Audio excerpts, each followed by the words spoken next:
Senhor Presidente da Assembleia Legislativa, Senhor Presidente e membros do Governo, senhoras e senhores deputados, senhores convidados, madeirenses e porto-santenses. Nenhum de nós estaria neste Parlamento, nesta Casa da Democracia, se não tivesse acontecido o 25 de Abril. Este é o melhor reconhecimento, o melhor tributo que se pode prestar aos militares que há 45 anos saíram dos quartéis para derrubar um regime ditatorial, injusto e autoritário. É por isso que dizemos, sem preconceitos ou complexos, que o 25 de Abril valeu a pena, porque ele representa a restituição da democracia a Portugal e a conquista da autonomia pelos Açores e pela Madeira. O que hoje festejamos é a democracia, a autonomia e a liberdade. O que hoje, como ontem, rejeitamos é a revolução que pretendia transformar Portugal num país marxista-leninista. Democracia, autonomia, liberdade, Estado de Direito. Estes são os valores de Abril com os quais comungamos e sempre defendemos. Saudamos os militares que, fazendo Abril, se mantiveram fiéis ao seu ideal e que souberam, no outro 25, o de novembro, recolocar o processo político no seu caminho original. Pelo meio, forças extremistas minoritárias tudo tentaram para implantar uma ditadura comunista. Felizmente que os ideais de Abril, de tornar Portugal um país democrático, pluralista e integrado num mundo livre e desenvolvido, prevaleceram sobre esse novo totalitarismo que ameaçou o nosso país. Para isso contribuíram muitos dos militares de Abril, as forças sociais e políticas, a Igreja e a maioria do povo português que nunca quis trocar uma ditadura por outra ditadura de sinal contrário. É por isso que, sem complexos ou preconceitos, comemoramos o verdadeiro 25 de Abril. O Abril da democracia, não o dos desmandos da Revolução. O Abril da liberdade, não o dos saneamentos e das perseguições políticas. O Abril do Estado de Direito, não o dos mandatos de captura em branco. O Abril do fim da guerra no ultramar, não o da desastrada descolonização. O Abril da liberdade económica, não o das nacionalizações.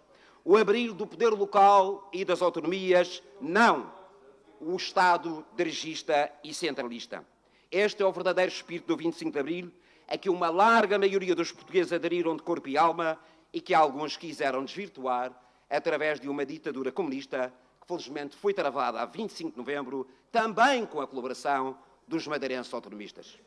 Senhor Presidente da Assembleia, Senhor Presidente e membros do Governo, senhoras e senhores deputados, o 25 de Abril prometeu-nos 3 Ds: democratizar, descolonizar, desenvolver.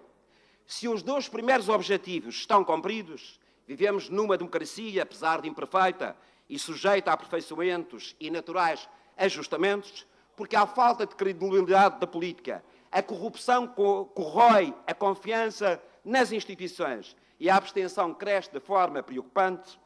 A descolonização está realizada, se bem que não tenha sido exemplar e tenha mesmo constituído um calvário para milhares de portugueses e para os povos africanos que da libertação passaram a guerras internas. A verdade é que o terceiro D, o D de desenvolvimento, pese embora os progressos realizados, está hoje bloqueado pela pesada dívida do país e da região e pelas assimetrias económicas e sociais.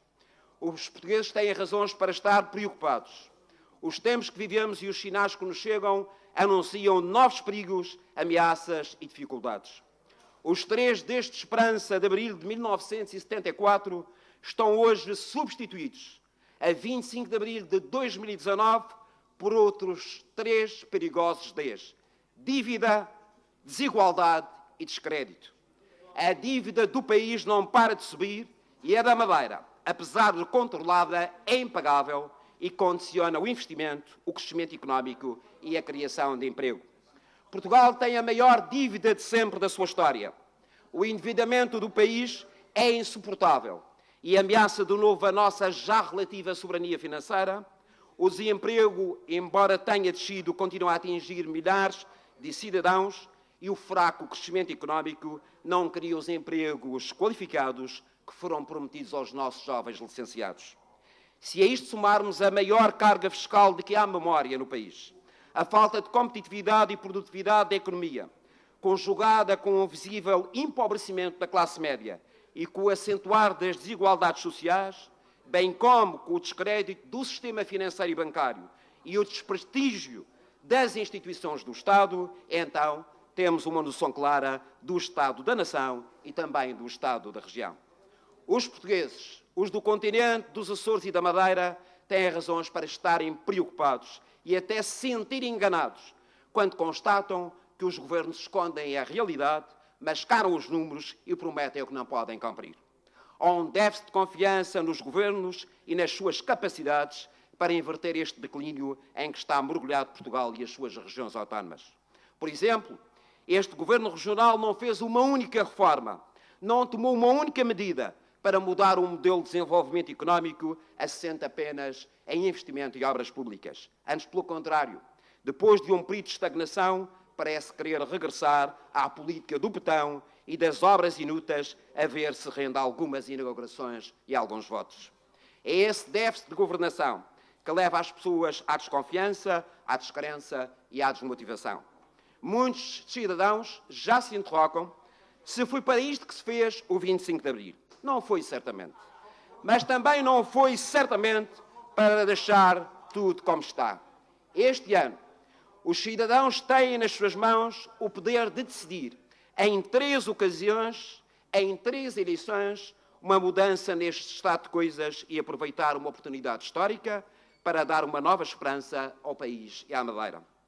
As eleições para o Parlamento Europeu daqui a um mês são absolutamente decisivas, pois dos seus resultados dependerá ou uma contínua desagregação da União Europeia, com a consequente morte do projeto europeu, que trouxe paz e prosperidade ao velho continente, de que o Brexit e as emergências dos populismos, dos extremismos e dos nacionalismos são maus sinais, ou então, nessas eleições, vencem os moderados, sejam eles soberanistas ou federalistas, e então a União ganhará um novo fogo, uma nova coesão política e Portugal e a Madeira continuarão a beneficiar de importantes apoios financeiros que vão sustentando o nosso desenvolvimento e que devem culminar num verdadeiro estatuto da ultraperiferia que nos permita minimizar os constrangimentos permanentes das nossas ilhas.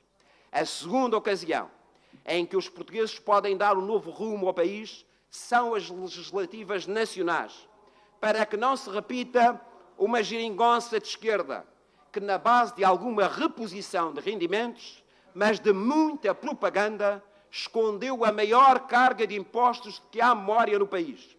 Disfarçou irresponsabilidades ao mais alto nível do Estado, como no caso dos incêndios ou de tanques. Deixou graçar um clima de impunidade e de nepotismo na administração pública. Usou meios do Estado para restringir a autonomia e empatar a solução dos problemas da Madeira, como o da mobilidade, e impôs cativações que degradaram os serviços públicos, como a educação, e levaram ao quase colapso do Serviço Nacional de Saúde. É por isso que em outubro se impõe escolher uma verdadeira alternativa de centro e de direita, que devolva a confiança e a esperança aos portugueses, e não apenas reeditar um bloco central, como pretende o Partido Socialista e, estranhamente, também pretende o PSD. Mas para nós, madeirenses e porto-santenses, o momento decisivo são as eleições de 22 de setembro, onde se escolherão os deputados e da composição desta Assembleia sairá o novo governo da região. Será, com certeza, um momento histórico do fim das maiorias absolutas de um só partido, e isso só poderá constituir uma boa notícia para o nosso povo. O PSD esgotou-se e esgotou a paciência dos madeirenses, pois não cumpriu metade do que prometeu e, além disso, não soube defender com firmeza a nossa autonomia e os interesses da região junto do Governo Central e do Presidente da República. A renovação do PSD foi uma decepção. Mas há quem queira fazer destas eleições apenas uma escolha entre duas forças políticas. Como se depois da desilusão do PSD, os madeirenses fossem obrigados a cair na ilusão do Partido Socialista, que vive em torno de um homem só, sem equipa, sem programa, sem projeto e à sombra dos governos de Lisboa. Não há apenas duas opções nas eleições. Há uma outra alternativa protagonizada pelo CDS, que já demonstrou na oposição, mas também onde governa, na Câmara de Santana e nas juntas de freguesia, que tem soluções e, sobretudo, que consegue concretizá-las em benefício das populações. Isto porque o CDS só promete aquilo que pode cumprir. E essa é a nossa diferença em relação ao PSD e ao PS. E esse é o nosso melhor capital e a melhor garantia para quem escolher a chave da mudança, que é o CDS. Senhor Presidente da Assembleia, Senhor Presidente e membros do Governo, senhoras e senhores deputados, envolvidos 45 anos do 25 de Abril, não aceitamos, não nos resignamos ao facto de a Madeira apresentar os salários médios inferiores à média nacional e ter 35 mil idosos com pensões e reformas abaixo do salário mínimo. Não nos resignamos com a situação das famílias da região, que são, a par das famílias dos Açores, aquelas que têm menos poder de compra e têm o custo de vida mais alto do país. Não nos resignamos com a taxa de desemprego, que é ainda a maior de Portugal, com mais de 16 mil pessoas sem trabalho, e também somos das regiões com mais trabalhadores com contratos precários. Não nos resignamos com os níveis de qualificação da população ativa, que são muito baixos e com uma escandalosa taxa de abandono escolar precoce de 23%. Não nos resignamos quando na saúde 40% dos madeirenses não têm médico de família, 21 mil esperam por uma cirurgia e 40 mil pessoas aguardam por exames ou consultas em lista de espera. Não nos resignamos quando temos mais de 1 milhar de idosos a aguardar por um lugar num lar ou numa instituição e quando o número de altas problemáticas já ultrapassou as 500. Não nos resignamos com as desigualdades sociais que têm vindo a acentuar-se na região e quando 27% dos nossos concidadãos se encontram em situação de risco de pobreza.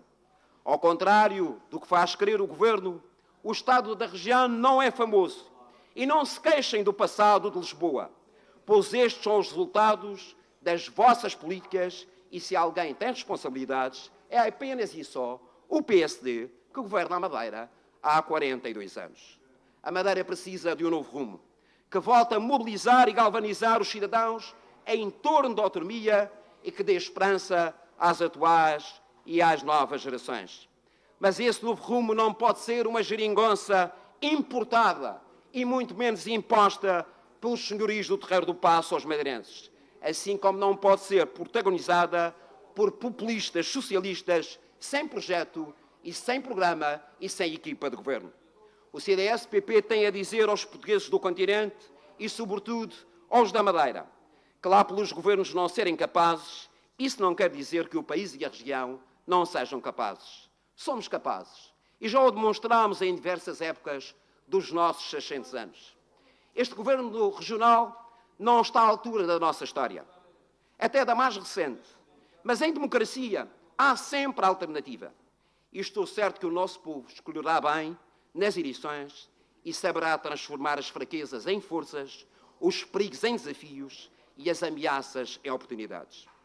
Permitam uma palavra de solidariedade à nossa comunidade na Venezuela, que passa por grandes sacrifícios e imensas dificuldades.